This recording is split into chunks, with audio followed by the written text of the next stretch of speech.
Tonight on Access TV, it's Gotham Comedy Live.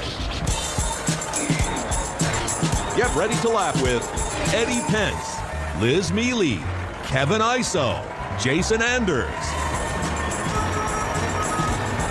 This week's host, Adam Ferarra. Gotham Comedy Live, all happening right now. Ladies and gentlemen, Adam Ferarra!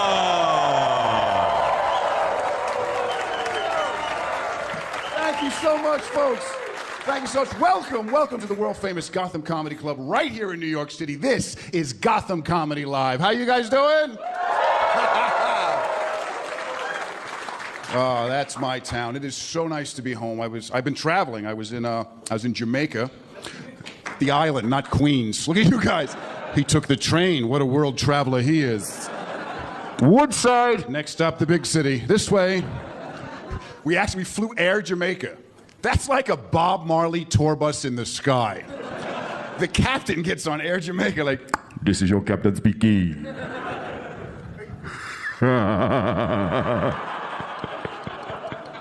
Don't look at me, man. Don't look at me. I can't do it now. I'll call you back. This is your captain again. I apologize for that drop in altitude. I saw a cloud and thought it was a chicken salad sandwich. It was nice. I'm not a big drug guy. I took acid once. Yeah. Then I assessed the damage to my car and thought, this isn't a good idea. I took acid. I was driving in Ohio and I swerved to avoid the pyramids. You have to do something when the mummies are chasing you. Oh, they're slow, but they're persistent. They're still here and the steering wheel's melting. Yeah, I was off at ecstasy the other day. Yeah, at my age. I can't even have dairy. Are you kidding me? That's what I need, is 6 hours with glow sticks. Like, na, na, na, na, na, na, na. I can't even take medication. I have ADD. I don't know if you noticed. And I had it before it was cool. You know, now if you're a kid and you have ADD, they give you speed. Isn't that nice? You get amphetamine, like, I can't focus. I'm up. Let's read. 1 fish, 2 fish, red fish, blue fish, done. I do nothing anymore. I can't. Everything's got to be health. My wife she's a big health nut, so everything in our house is organic. A lot of organic foods. It's healthy, but, you know, at least it's expensive and it tastes shitty, so that's good. We spend a lot of money on food. I don't want to tell you the name of the supermarket we shop at, but it rhymes with Whole Foods. Have you been there? Have you been to that house of gluten-free bandits? It's a gluten. You can't have gluten. Nobody really knows what it is, but it'll kill you. It's like this mysterious, deadly thing. It's like the chupacabra. Nobody can tell you, but you got to stay away from it. So I can't have gluten. I can't have anything. No refined sugar. I can't have any white flour. No more peanut butter. No, my wife says no more peanut butter. Well, there's a lot of reasons. Main reason I can't have peanut butter is I stopped arguing with her. Oh, I put up a fight for a while. I was like, why, baby? Because there's mold in the shells. Baby, I don't eat the shells. So we tried the natural. You ever try natural peanut butter? That's nice. You open it up and there's a BP oil slick on top. That's really not their fault, so what am I making a big deal out of it for? You have to stir it. Oh, I'm sorry. Do I work for these fucking people? Is this charge me a lot of money? No, it's all right. I'm here. I'll finish your job. Let me tell you something. Skippy was always ready. Skippy was there. Skippy was my pal. Skippy knew me better than I knew myself. I'd sneak in the window late at night, try not to wake anybody up. I hear Skippy in the cupboard like, you're drunk again. Yeah. Well, come get me. Oh, I got my spoon, you crunchy bitch. Happy relationship every time with me and Skippy. Now I'm like some Amish farmer with an impatient wife. Is the butter ready, Jebediah? Silence, woman. So I asked this, that didn't last long. There was one jar out before I threw it out the window. I said, all right, honey, what can I have? She goes, you can have raw almond butter. I go to the store, $17 for that much raw almond butter. As a younger man, I spent less money on cocaine. I refused to buy it. I came home and she bought a machine now so we can make our own almond butter. So I read the instructions. I make my own almond butter. But I put bourbon in it. Oh, it's great. A sandwich and a half. I don't give a shit about anything anymore. She came in the kitchen the other day. She's like, how was lunch? It was great, baby. And I didn't stir shit. So I can have the almond butter. I can have brown rice, leafy green vegetables, a lot of kale chips. Kale chips. Do you ever have kale chips? If you've never tried them, lick a shoe. Same thing. Same thing. I tried to give them to my dog. My dog won't even eat it. She was like, My wife has my dog on a raw diet. She wants everything natural, so my dog eats raw, organic bison. Because naturally, that's what a 9-pound Jack Russell would hunt in the wild. My dog would take down herds of buffalo if I let her out. This fierce predator I have. You slam the door, she gets scared and shits on the stairs.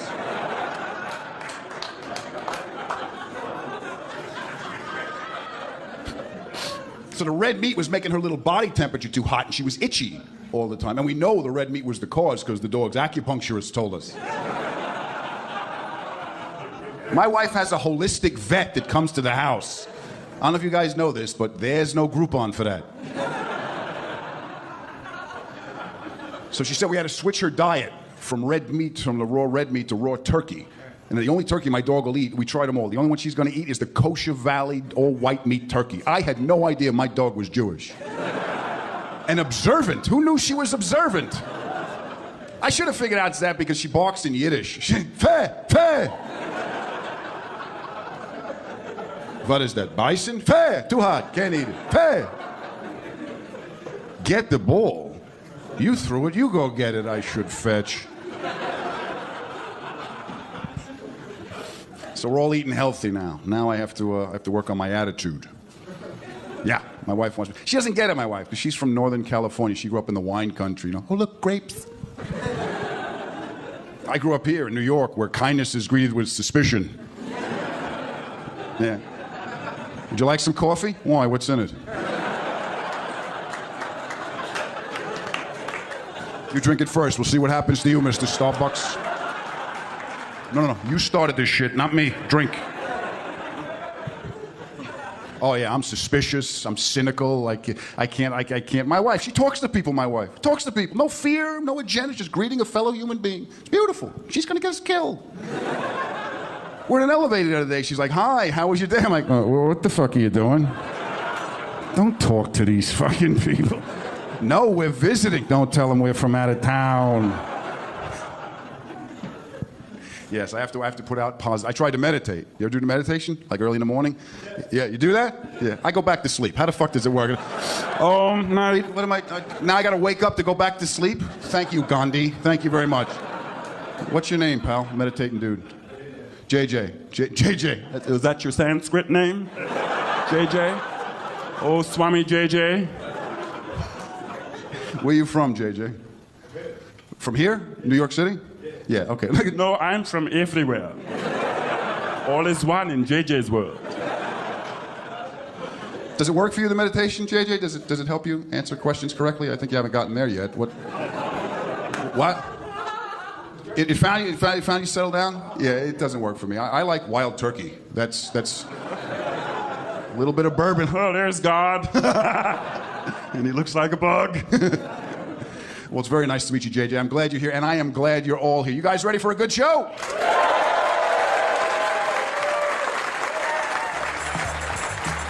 We're going to be right back. We got more for you. See you in a little bit. Stay tuned for more laughs on Access TV. Live from the Gotham Comedy Club in New York City. Eddie Pence is taking the stage when we return.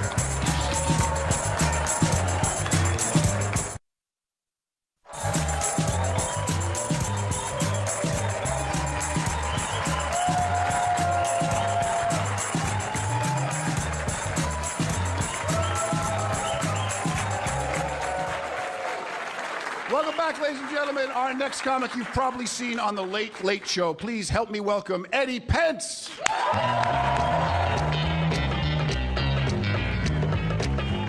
Hello, everybody.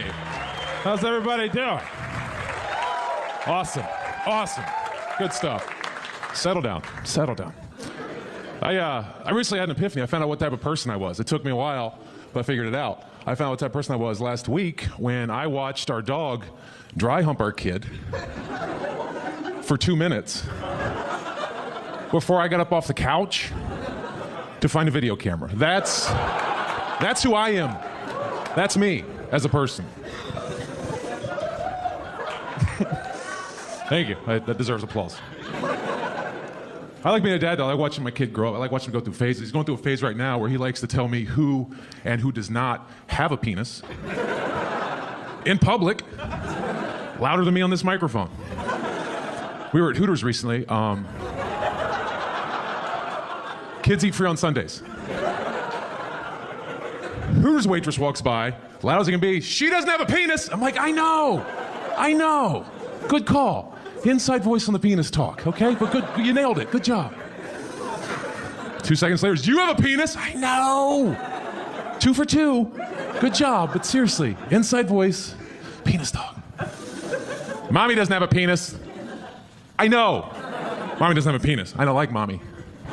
Why don't you like mommy? Because she doesn't have a penis.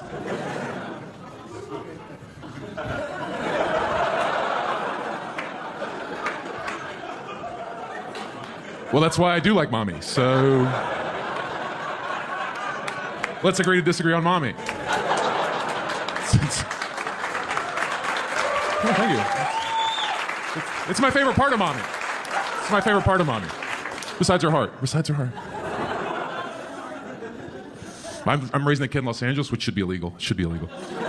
Because there's some crazy people that live in that city, man. There's some crazy people. There's a guy in my neighborhood hung up a sign for a lost cat all over the place. And that doesn't even make you crazy, because one, cats you don't even lose. They just leave. Like, you don't lose a cat. You lose a dog. You go up to someone's lost a dog, like, I'll give you $5,000, help me find my dog. Please help me find my dog. You go up to someone's lost a cat, they're like, yeah, he left. He just looked at me and walked away. I don't know. He'll be back in a week with something dead. I'm not worried about it. It's not a big deal. But that's not what made the guy crazy. What made the guy crazy was on his lost cat sign, instead of a picture of a cat, it was just a drawing of a cat. And not even like a police sketch artist rendering of a kitty cat. It was the basic representation of a kitty cat. Like a circle with triangle ears and whiskers. It's basically some crazy guy at home in a robe going, hey, if you see a cat, give me a call. Any cat will do, just need some cats. Making carpets. None of your business, but I'm making carpets.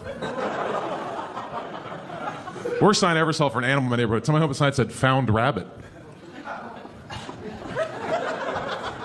It's a phone number and everything. I just want to call and go, hey, buddy, I think you just found a rabbit. They live out there. Let it go. Who's walking around neighborhoods? Rabbit, you must belong to somebody. Let me take you home and fight. Why are you fighting it? Stop fighting it. Just trying to help you, rabbit. Idiot. Dumbest sign I ever saw for a lost animal. Someone had a sign that said, lost bird if found, please go. Well, your bird flew away. Why do you think of a sign that says lost helium balloon? It's fucking gone. I don't even know why would you want your bird back anyway? Birds are horrible. This is the most fun you have with a bird. This is it. Okay, all right, there you go. Okay, there you go.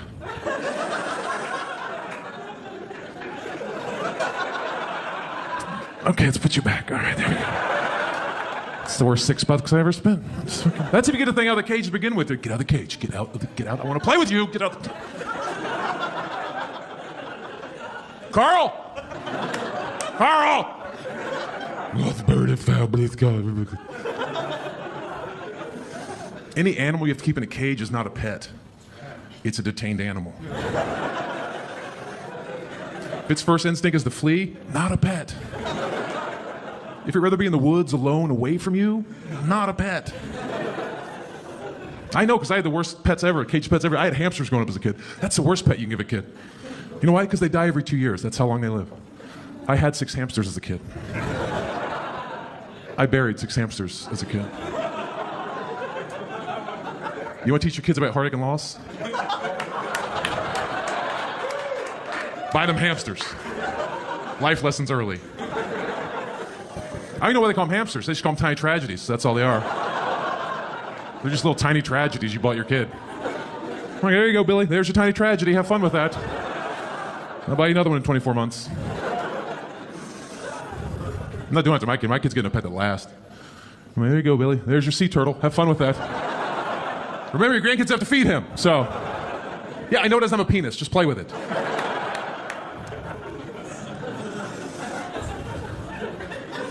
I like being a parent though because it's cool because I get to show my kids stuff that I liked as a kid. Like I've just gotten to watch Star Wars. I love Star Wars as a kid. Big Star Wars fan. Big Star Wars fan. But the one thing that's always bothered me about Star Wars, besides the last 3 movies, were Jedis. Every Jedi was a badass. There was not like one slacker Jedi in the whole galaxy. There was not like one C- Jedi that kind of just... There wasn't like one Spicoli Jedi that kind of cheated off the Asian Jedi to get through. There wasn't like one... Which doesn't work for me, because that entire galaxy had to be some Jedi go up to his master. Hey, master, how you turn your lightsaber? Thank you. Thank you. Thank you. That was almost worth my xiphoid process for that. Thank you very much. Thank you. Anatomy. My favorite character in Star Wars was Han Solo. I loved Han Solo because he was such a dick. He's just such a dick. Like that one scene in Empire Strikes Back when he goes to rescue Luke Skywalker. Luke's stuck out in the snow and he gets on his tauntaun. And deck officer runs to him, Captain Solo, it's too cold out there. Your tauntaun will freeze before it reaches the first marker. And he just turns to him, just owning his dickness. Just, well, I'll see you in hell. Rides off on his tauntaun. That's a good fucking tauntaun impression, by the way. That's a good tauntaun impression. But the scene ends there, right? It ends there. You go watch him save Luke. That deck officer just got shit on. I want to see what happens with him. I want to see Captain Solo. It's too cold out there. Your tauntaun will freeze before it reaches the first marker. Well, I'll see you in hell. What did you say to him? I told him it's too cold. His tauntaun will freeze before it reaches the first marker. And he said he'd see you in hell? Yeah. What a fucking dick. Just an asshole. Just trying to save his life. He's such a cocksucker. God. What's he been here, 4 months? He's a captain because he brought his own ship? I've been here 5 years. I'm still a deck officer. This is bullshit. Between you and me, I might go Empire. They got dental, they got health, they got rank and file. You don't just show up their own ship and you're a captain. Is that door shut? Is he gone? Fuck you! You guys made a lot of fun. Thank you very much.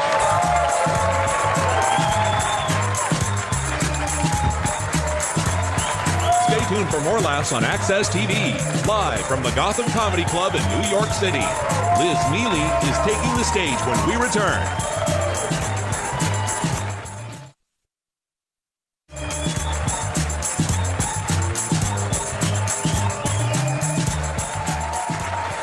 Ladies and gentlemen, our next guest is a lovely and talented lady. You've seen her on Comedy Central. It's Liz Mealy.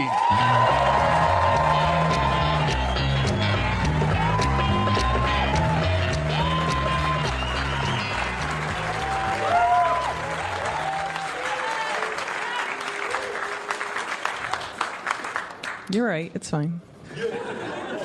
I've lived in New York City now for 11 years, and I don't have a gay best friend. That's weird, right? Like, I went to art school. That's where they come from. And the problem isn't I didn't have any gay friends. The problem is I had too many gay friends, and I think, as we all know, you can only have one because they're exhausting.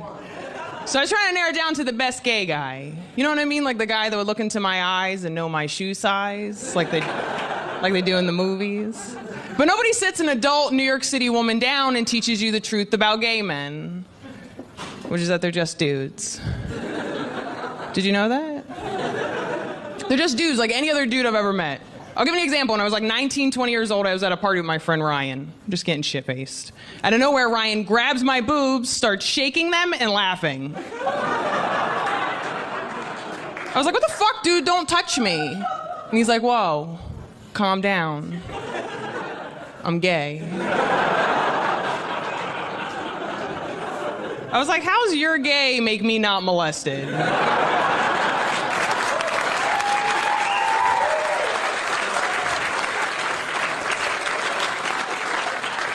Right? Like, there's no rule like must have boner for me to feel uncomfortable. Don't touch me. I've never had to tell a lesbian that. Because they were raised right. I'm I'm trying to date. I recently joined a free online dating website. I joined OkCupid. I'm glad I joined OkCupid. I learned a lot about myself. Like, I learned that I'm a girl. I've never felt like a girly person, but now I know that I am, because the sole reason I didn't want to join that website is because I still wanted the story. I think every woman in here wants the story of how you met your boyfriend or how you met your husband, and you want it to be a good one. But I'm a comic. I want my story to be epic.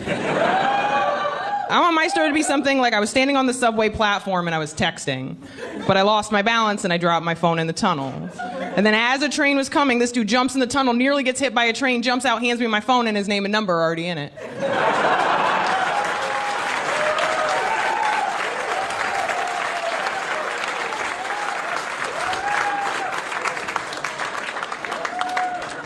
And his name would be Odyssey. I've been on exactly 5 OkCupid dates, so that means I've written 5 emails to my roommates titled, "Please seek justice if murdered."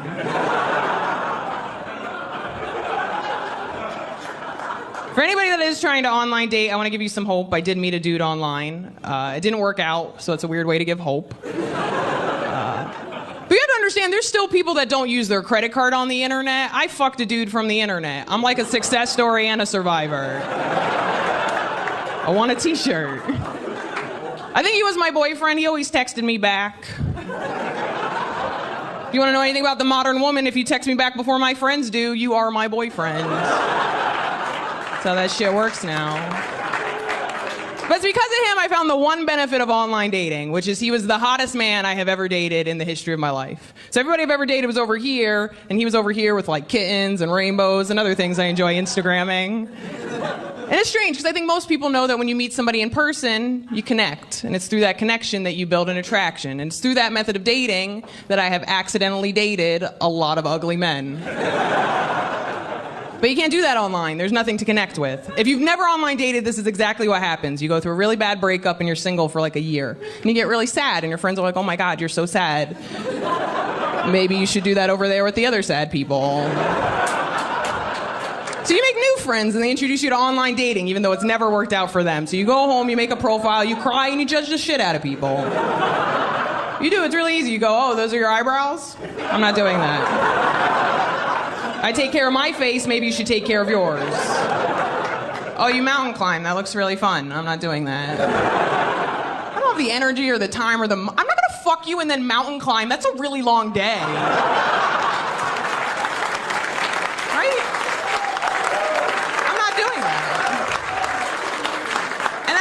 You're just judging faces and hobbies, and you're really just narrowing it down to what's most important, which is, do I want you to be inside me? You send all those dudes a message, and you just hope that one comes back with a shitty childhood. Because that's where personality comes from.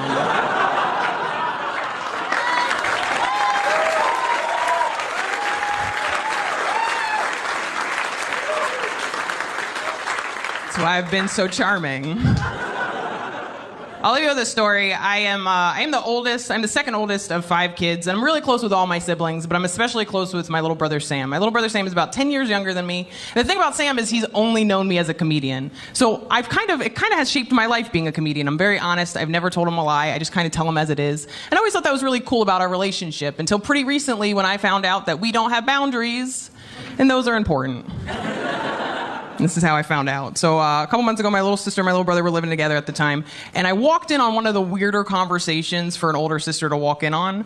I walked in on my little brother telling my little sister, like, those funny sexual position jokes.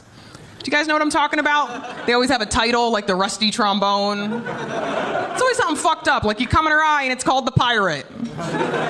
Shit like that.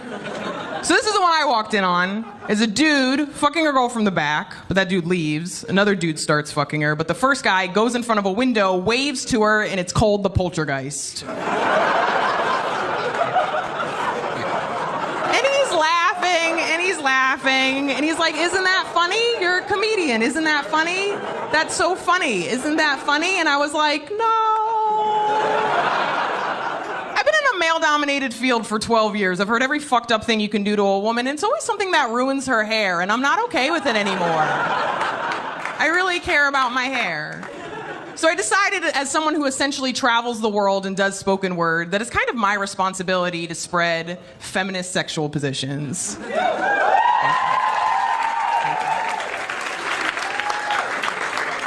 have a lot of free time. I came up with 3.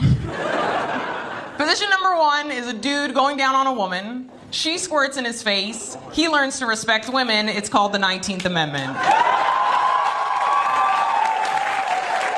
All right, save your energy. I got 2 more. Position number 2 is a woman riding a dude. She gets him about 30% away from an orgasm, but she gets up and leaves. It's called the Equal Pay Act.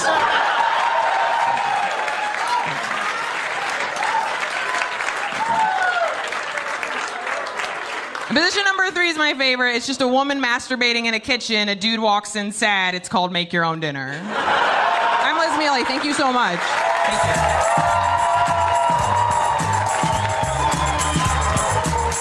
Stay tuned for more laughs on Access TV, live from the Gotham Comedy Club in New York City. Kevin Iso is taking the stage when we return. Welcome back to the Access TV presentation of Gotham Comedy Live. More laughs right now.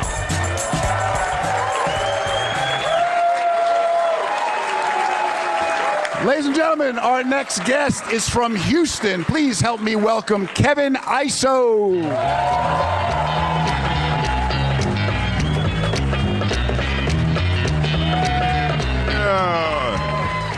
Thank you.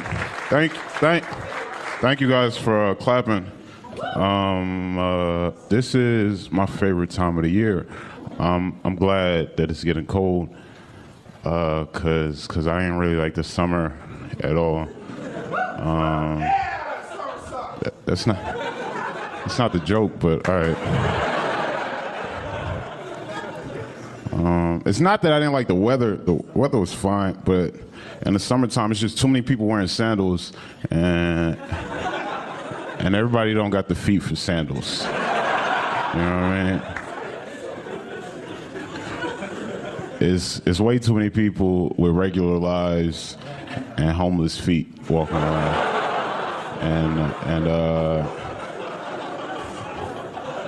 I ain't like it. I hate feet. For me, feet are like the first and last piece of bread.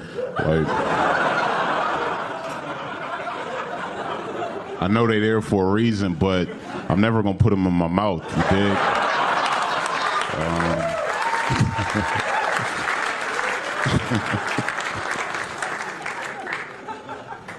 You ever see the toes where the second toe come out longer than the first one? It looked like somebody trying to hand you a cigarette. It's like, yo, I don't even smoke Lucy's, man. I know some people with such bad feet, I gotta like remember other reasons why I like them and shit. Man, if you didn't pay for Netflix, we wouldn't even be cool. All right, I finished school recently, college, and that was dope. The only thing,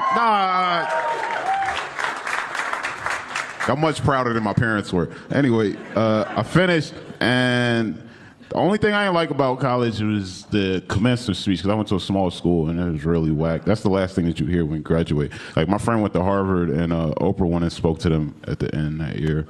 And Barack spoke to the kids at Oklahoma State, and we had a Rite Aid manager come talk to us.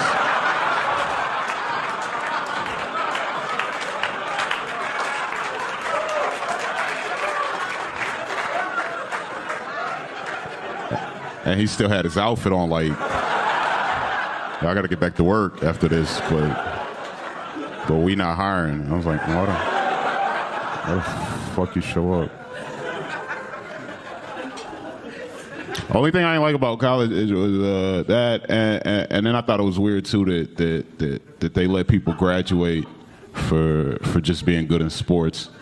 That's strange to me, because they'll be like, yo, you don't even gotta go to class, you could dunk, get the fuck out of here. And I feel like that they should do that shit with stuff that you actually need, you know?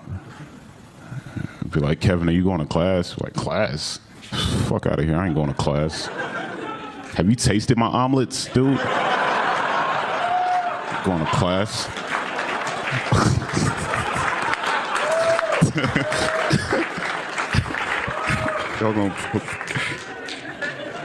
I used to get rejected a lot when I was in school by girls because I had a flip phone and they would assume I was broke, and they were right. But I think I only like the way that society be looking down on people with flip phones. I do it sometimes too, man. Like, I used to work in this bar, and people would come in and be like, hey, y'all got an iPhone charger, which is normal. But one time this dude came in, he was like, yo, y'all got a Motorola Razr charger? I was like, nah, man, we don't. We also don't have any Ashanti albums. It's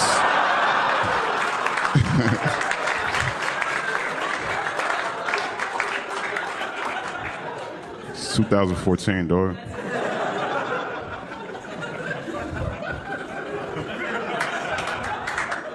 Liz was up here talking about online dating. I don't do that. I think it's very disingenuous and stupid. I had a profile though, but I wouldn't get any messages, so I created a girl's profile to see what my competition was saying,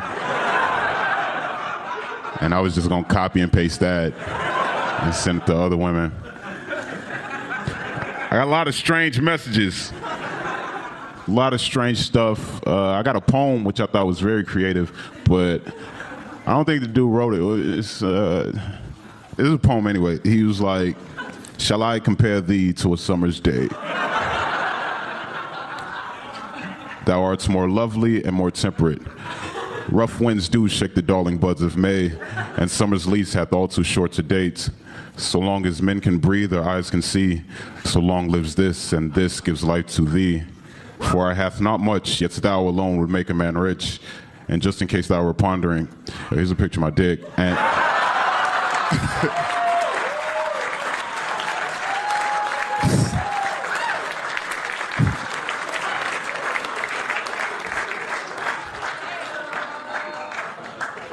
I had a lot of dick pics as a girl. I got one that came in, the dude was like, oh, my bad, I didn't mean to send you that, ... But what you think is my girth all right? I was like, it's cool, man. You know,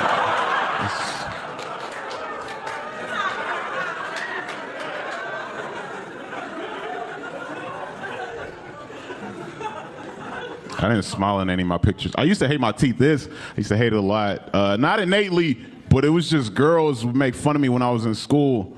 You know, I remember one time this girl was like, "Oh, Kev, when you gonna get braces?" And that shit hurt because we wasn't even talking about appearances. We was at lunch talking about why chicken nugget day was so much better than pizza day. And she just dropped that question on me like my teeth were ruining her lunch. And I looked at my friends for help, like, yo, y'all gonna tell her to chill out? They was like, nah, that was a valid question, man.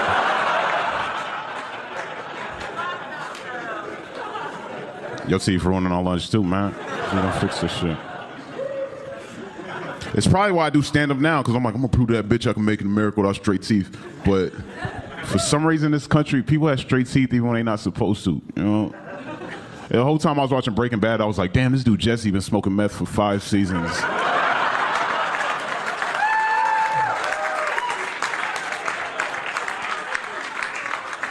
And his teeth look better than mine. This is not fair, man.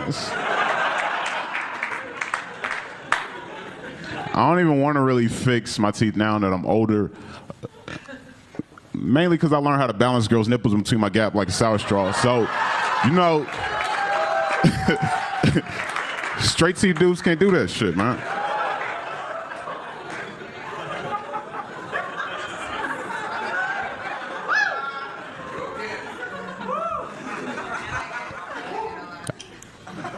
I'd have to like listen to a lot of rap music and shit to get over it. That was my main thing. I love rap. Some people would be like, man, rap music is dangerous. I don't really feel like that. You know, the most dangerous part about it is like if you listen to too much, you start to believe that you're somebody you're not. You know, me and my little brother listen to the same music, and we two different people. It's a song by Gucci Mane that I like a lot, and in the song he goes, throw a grenade in the room, watch all your partners kaboom.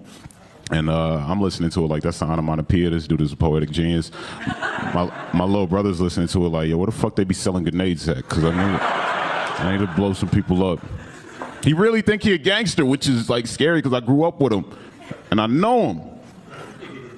Like, I went home the other day, it was like, yo, Kev, the only 3 things I care about is my gun, my dro, and my Instagram likes. But I'm like, dude, you still got Pokemon cards underneath your bed. What the fuck are you talking about? You can't be hard with a holographic Jigglypuff. You can only be hard with an Onyx or a Geodude. It's facts.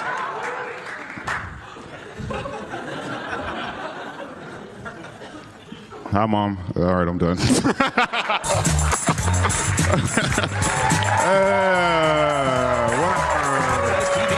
live from the Gotham Comedy Club in New York City. Jason Anders is taking the stage when we return.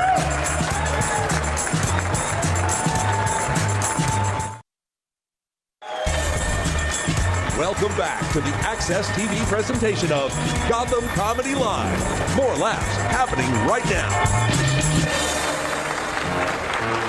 Ladies and gentlemen, from HBO's Bad Boys of Comedy, he's from New York City. Here's Jason Anders.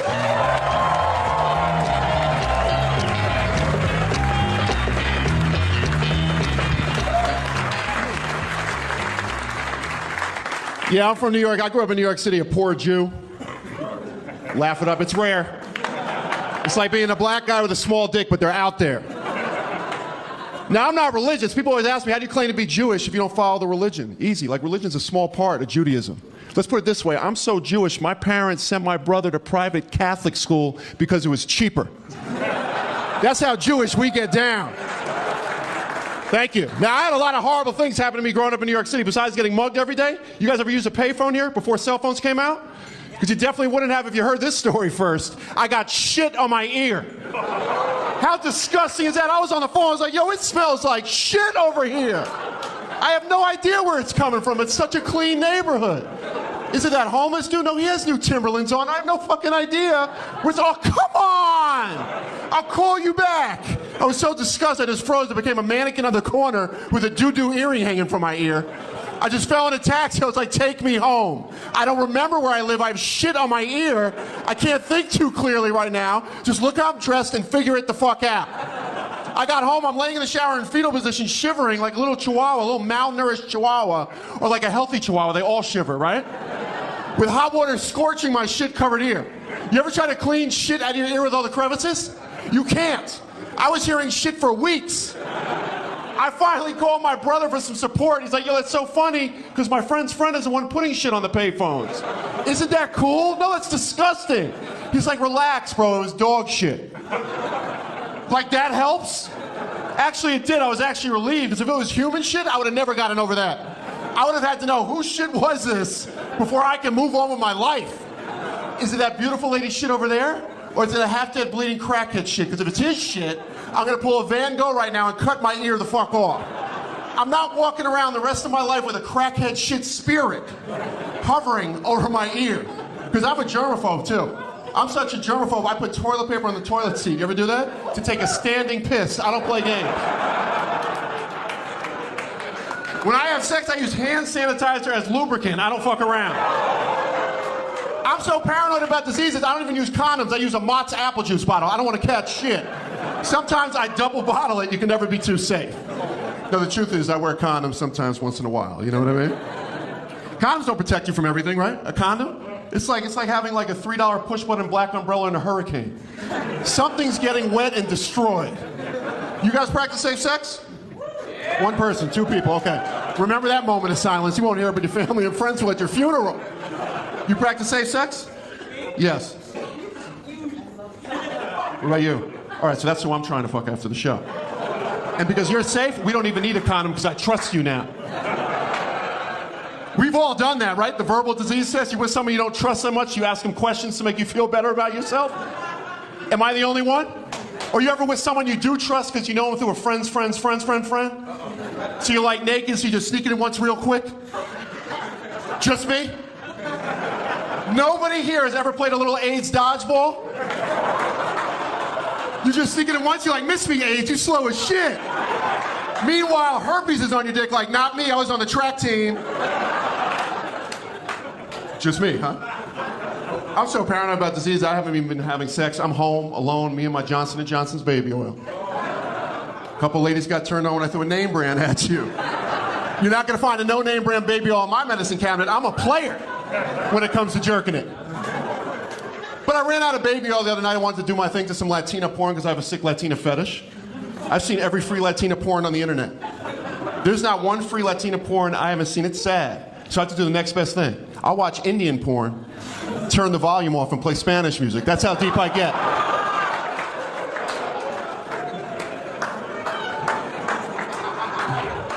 That's how deep I get right there.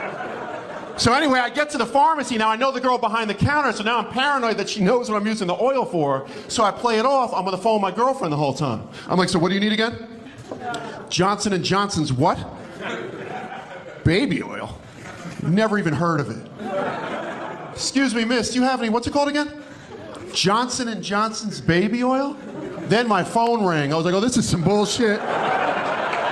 Now Sprint works. What a coincidence that it works now. I got so tired of being worrying about diseases, I finally last year went out and found myself a wife. Don't clap, it was somebody else's wife. But I figured she had a husband, she's only sleeping with one guy, it's safer, right? Than being with a single girl sleeping around, you know what I mean? I dated a married woman for a year in Los Angeles. She cheated on me. How disrespectful is that? I trusted her. But not with her husband, with someone else. I was cool with her husband, right? I figured she, was with him at first. I'm good with that. But a third guy? Now I'm not worth 50% of a good lay? You know how hurt I was? I called him too. I was like, yo, your wife is cheating on us. And we need to talk. She's disrespecting us, and this is fucked up. She was an amazing liar, too. I mean, women, you guys are the best liars. Congratulations. You are. Because you guys are smarter than us.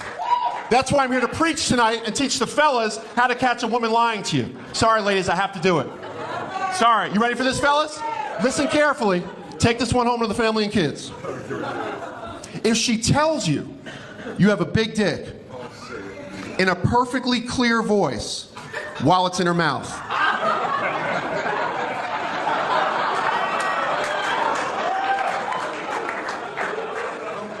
you have a big dick, Jason Andors. My lips touch 8 times when I said it. How big can it possibly be?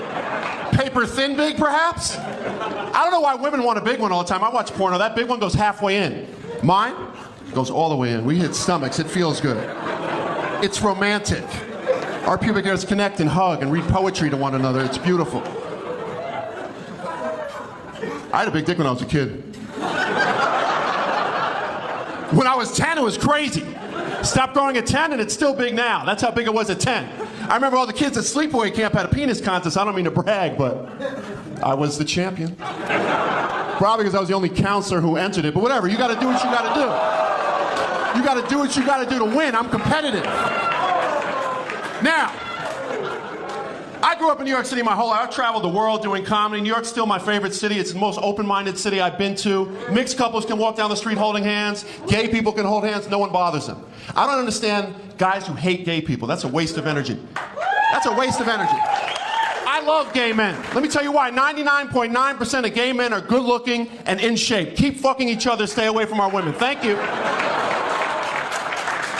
Right? It's always your ugly-ass friend that hates them the most. I can't believe they're gay. That's nasty, yo. You better thank God they're gay. Because if they were straight, you would get no pussy, you ugly piece of shit. I went to the high school of performing arts. I had a lot of gay friends. I had one gay friend who always walked around with his head to the front.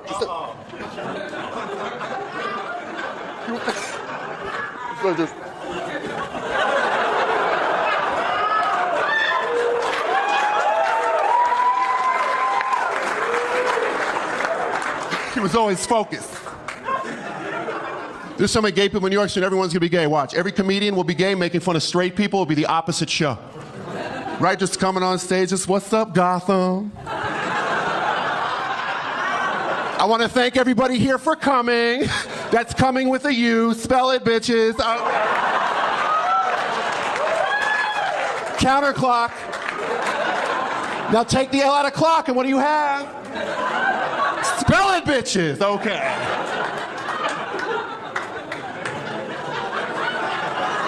Don't you hate straight men? Nasty. How you like women? I think straight people are born, they're not born that way. They're born like due to a dysfunctional family. Straight guy, I don't get it. How you like vaginas? That's nasty. They're so confusing. How you tell the difference in the pee hole and the clit? Seriously, how do you guys tell the difference? Can somebody help me out with that? All right, back to the character. I hate straight men, right? They always be into sports, right? They always be like, Yankees, Yankees, Yankees. Why don't you just yank these, bitch?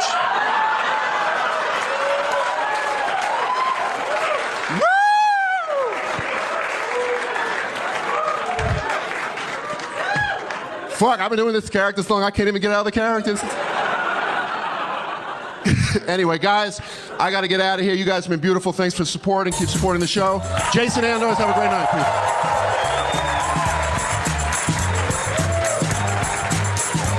Stay tuned for more laughs on Access TV, live from the Gotham Comedy Club in New York City.